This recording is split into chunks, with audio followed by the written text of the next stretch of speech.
ആദ്യത്തെ സൈനിക ഉപഗ്രഹം വിജയകരമായി വിക്ഷേപിച്ച UK. കൈഷെ ഇനി ബ്രിട്ടീഷ് സായുധ സേനയുടെ പ്രവർത്തനങ്ങളെ പിന്തുണയ്ക്കും.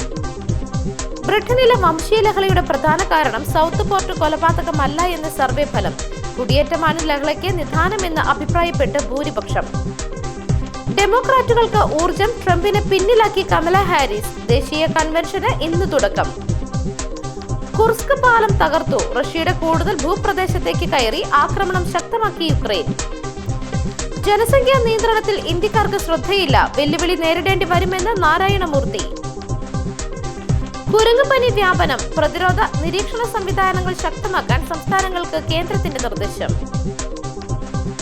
തമിഴ്നാട് രാഷ്ട്രീയത്തിൽ ചൂടേറിയ ചർച്ചകൾക്ക് വഴി തുറന്ന് കരുണാനിധി സ്മാരകത്തിലെ BJP നേതാക്കളുടെ സാന്നിധ്യം.